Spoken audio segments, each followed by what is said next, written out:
சைவ விருந்து சேனலுக்கு உங்களை அன்புடன் வரவேற்கிறோம். இன்றைக்கி நம்ம சேனலில் பார்க்க போகிறது ஈஸியான ஆலு பரோட்டா எப்படி செய்யறதுன்னு பார்க்குறதுக்கு முன்னாடி இதுவரையிலும் நம்ம சேனலை சப்ஸ்கிரைப் பண்ணலைன்னா உடனே சப்ஸ்கிரைப் பண்ணிடுங்க. பக்கத்தில் தெரிகிற பெல் ஐக்கானையும் ப்ரெஸ் பண்ணுங்கள். அப்போ தான் நம்ம சேனலில் வர்ற வீடியோவை நீங்கள் மிஸ் பண்ணாமல் பார்க்கலாம். வாங்க ஆலு பரோட்டா செய்கிறதுக்கு தேவையான பொருட்களையும் அதோட செய்முறைகளையும் பார்ப்போம்.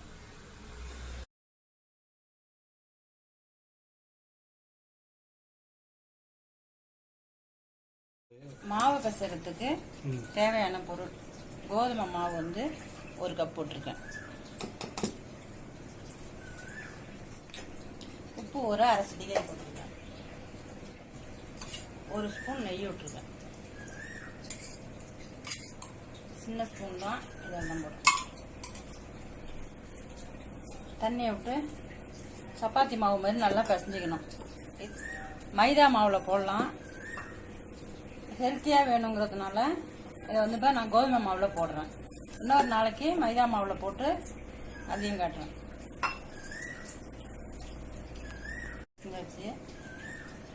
மாவு ஒரு அரை மணி நேரம் முன்னாடி பிசைஞ்சு வச்சுக்கணும். மாவை பிசைஞ்சிட்டு ஒரு 2 ஸ்பூன் எண்ணெயை விட்டு மாவை நல்லா நைவாக பிசைஞ்சிக்கணும்.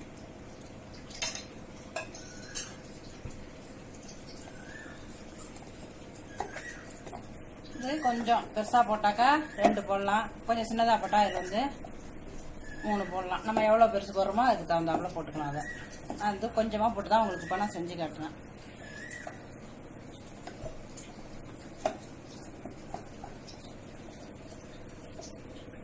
இந்தளவு மாவு வந்து வெடிக்க கூடாது, நல்லா சாஃப்டாக இருக்கணும் மாவு. இதை பிசைஞ்சு ஒரு அரை மணி நேரத்துக்கு அப்படியே ஒரு துணியை போட்டு அப்படியே ஒரு பாத்திரத்தை போட்டு மூடி வச்சிடணும்.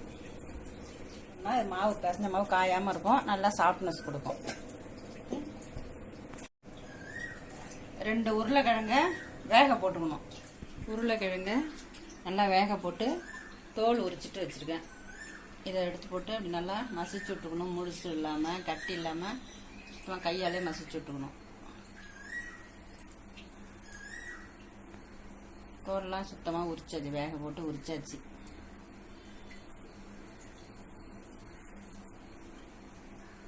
எல்லாத்தையும் மசிச்சுட்டாச்சு.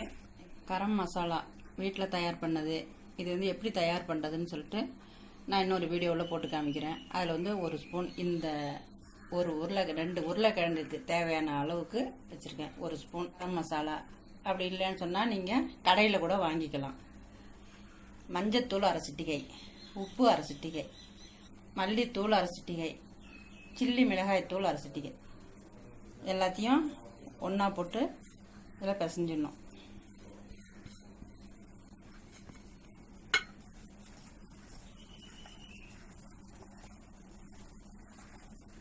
கட்டி இல்லாமல் பிசைஞ்சிக்கணும். இது வந்து உடனே சாப்பிட்றதுக்கு எடுத்துக்கலாம். இது வந்து நீங்கள் ஒரு ஸ்கூலுக்கு கொடுத்து அனுப்பணும், ஒரு மத்தியானம் பஸ்ஸில் போகிறோம், ட்ரெயினில் போகிறோம், எடுத்துகிட்டு போகணுன்னு சொன்னால் இது அப்படியே ஒரு கரண்டி எண்ணெயை விட்டு எண்ணெய் சட்டியில் வச்சு லேசாக வதக்கிக்கலாம்.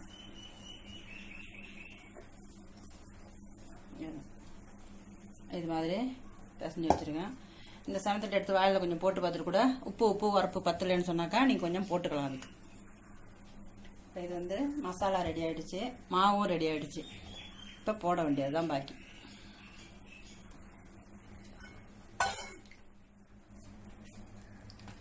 மாவு இந்த அளவு ஒட்டிக்கணும்.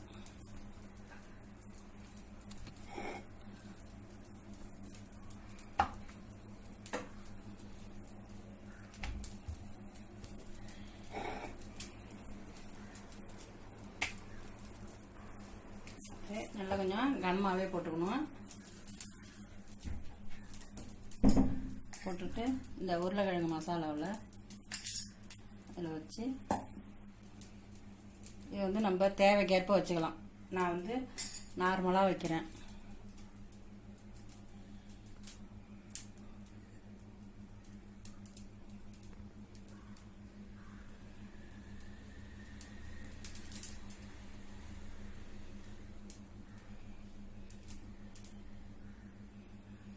வச்சு நல்லா அப்படி மூடிக்கணும்.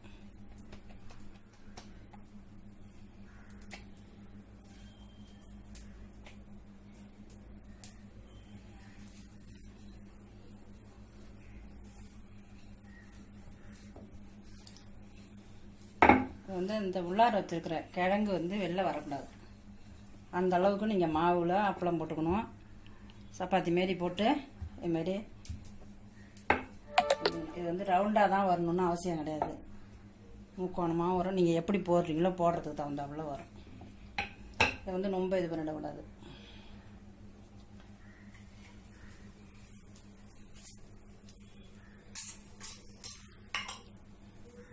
இதில் வந்து இப்போ நீங்கள் நெய் வேணாலும் ஊற்றிக்கலாம், எண்ணெய் வேணாலும் ஊற்றிக்கலாம். நான் வந்து ஆயில் தான் ஊற்றுறேன்.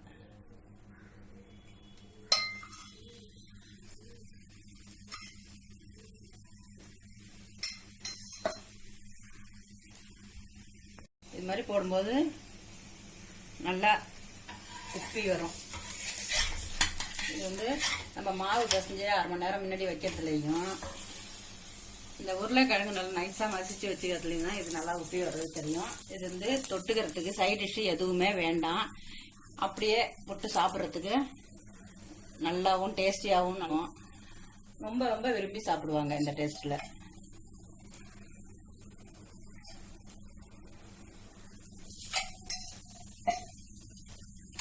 தாண்ட விட்டுறக்கூடாது. இது நல்லா புசு புசுன்னு உப்பி உப்பி மூளைக்கு மூளை அப்படியே கொப்பளம் கொப்பளமாக உப்பி வரும்.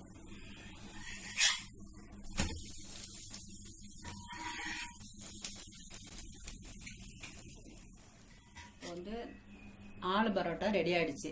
இது வந்து மைதா மாவுலையும் போட்டுக்கலாம். மைதா மாவுல அதிகமாக எனர்ஜி கிடையாதுங்கிறதுனால நான் கோதுமை மாவுல நல்லா சத்தான உணவாக இருக்கணுங்கிறதுனால நான் கோதுமை மாவுல போட்டிருக்கேன். இன்னொரு நாளைக்கு நான் மைதா மாவுலையும் போட்டு அதை காட்டுறேன்.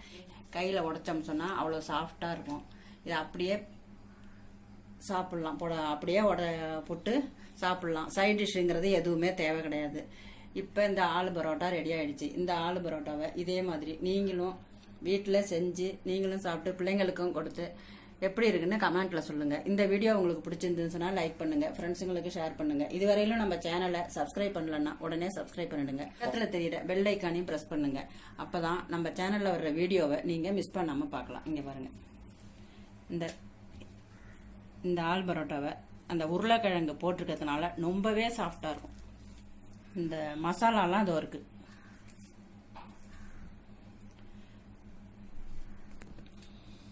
மசாலாவோட எடுத்து வச்சிருக்கேன். இது அப்படியே இந்த டேஸ்ட் வந்து சாப்பிட்றதுக்கு சைட் டிஷ் இல்லாமல் சாப்பிட்றதுக்கு அவ்வளோ அருமையாக இருக்கும்.